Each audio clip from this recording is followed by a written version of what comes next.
जय जिजाऊ, जय शिवराय, जय शंभूराजे. नमस्कार मित्रांनो.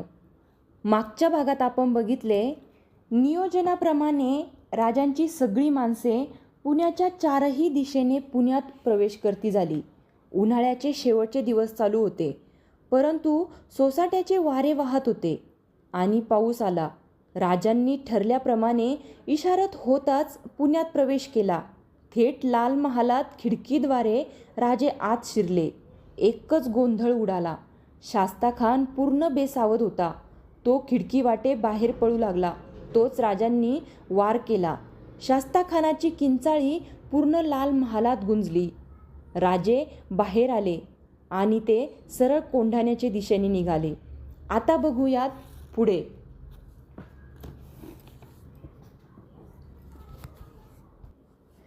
शाही मिजाशीने दरवळणाऱ्या, मोगली ऐश्वर्याने झगमगणाऱ्या लाल महालावर अवकळा पसरली होती.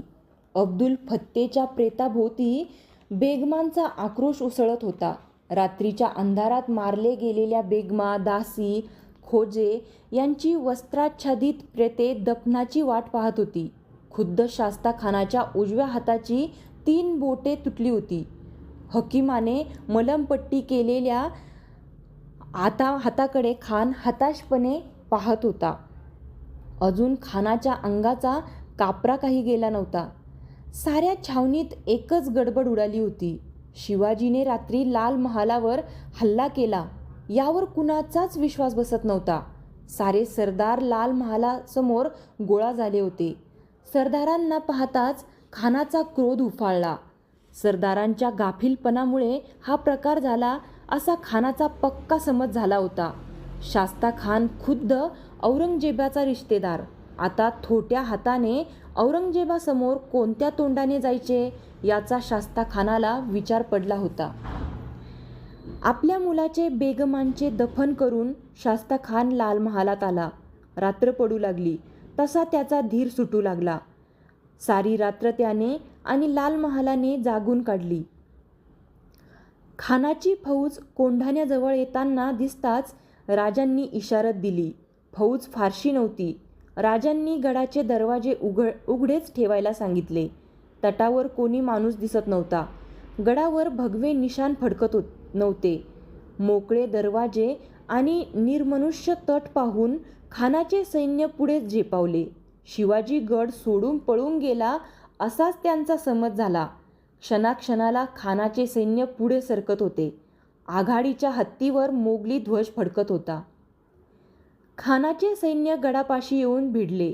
वाट भरून सैन्य वर येत होते आणि अचानक हर हर महादेवच्या गर्जनेने कोंढाणा भरून गेला.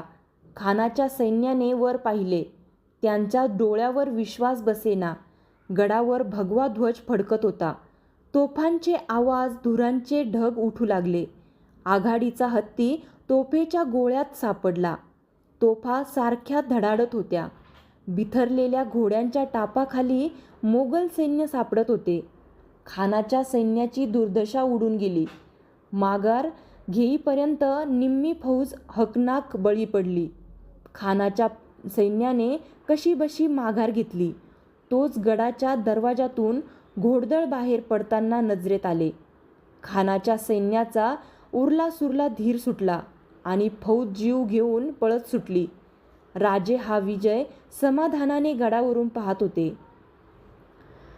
शिवाजीराजांपाठोपाठ गेलेल्या सैन्याची दानादान झाल्याची वार्ता पुण्यात आली.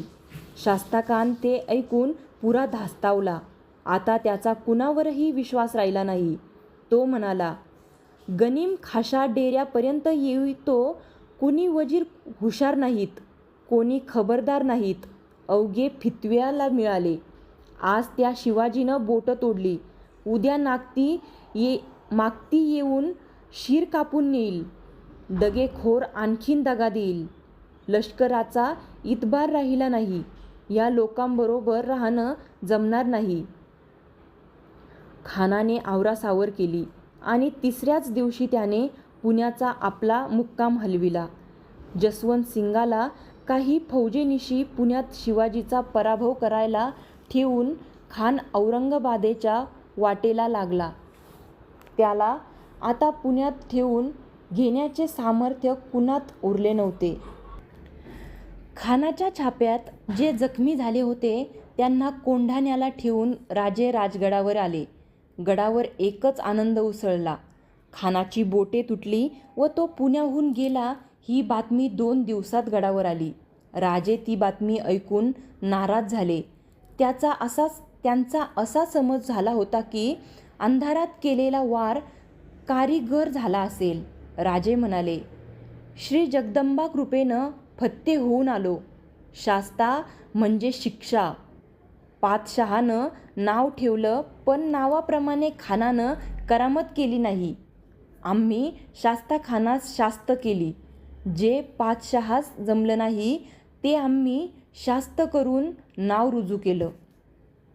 शास्ता खानाच्या पराभवाच्या आनंदार्थ जिजाबाईंनी साखर वाटली आणि गडावरून तोफांच्या फैरी झाडल्या गेल्या.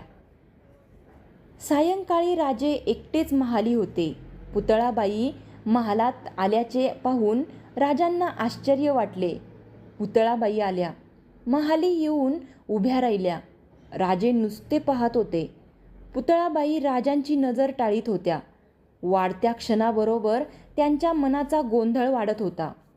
तो असह्य होऊन पुतळाबाई एकदम म्हणाल्या, जाते मी. पुतळाबाई दारापर्यंत गेल्या आणि एकदम हाक आली, पुतळा. पुतळाबाई वळल्या. राजांनी विचारले, काय मनात होतं? काही नाही. राजे उठले. पुतळाबाईंच्या जवळ जात ते म्हणाले, शत्रूंच्या हालचाली त्यांचे मनसुबे आम्ही जाणतो, पण आम्हाला आमच्या माणसांचं मन जाणता येत नाही. सांगा ना, का आली होतीस? पुतळाबाई म्हणाल्या, आपण मोहीम जिंकलीत आणि मी मात्र अडचणीत सापडले. कसली अडचण? मला काही समजत नाही. आपण गडावरून गेलात, मनाला चैन पडेना. नाही ते मनात येऊ लागलं. तेव्हा तशीच खाली देवीच्या देवळात गेले. नवस बोलून मोकळी झाले. राजे हसले. पुतळाबाईंचा चेहरा उंचावत ते म्हणाले, मग त्यात एवढं संकोचायचं काय कारण? नवस फेडून टाका. पुतळाबाई रडकुंडीला येऊन म्हणाल्या, तीच तर खरी अडचण आली ना. मला नवस फेडता येत असता तर केव्हाच फेडला असता. म्हणजे काय बोललीस तू? अक्कलच कमी. गेले हवं ते बोलून. मी बोलले, यात यश मिळू दे. आम्ही दोघे तुझी खणा नारळाची ओटी भरू. राजे गंभीरपणाचा आव आणीत म्हणाले, हे मात्र खरंच कठीण दिसतं हं. त्यात थोरल्या राणीसाहेबांना कळलं तर पाहायलाच नको. मला भीती वाटते, ती त्यांच्याच रागाची.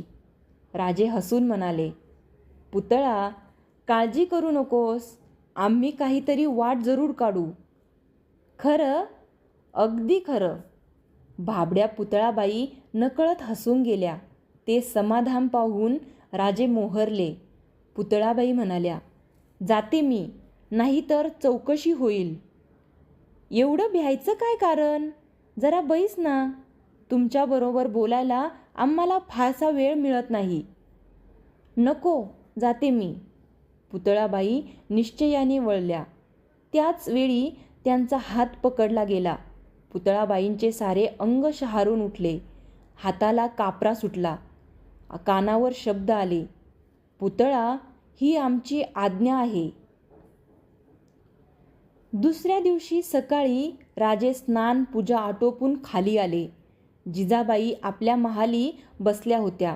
शंभूबाळ मांडीवर होता. बैठकीजवळ सोयराबाई, पुतळाबाई, सगुणाबाई, काशीबाई उभ्या होत्या. राजांनी जिजाबाईंचे पाय शिवले. शंभूबाळांनी उठून राजांना नमस्कार केला.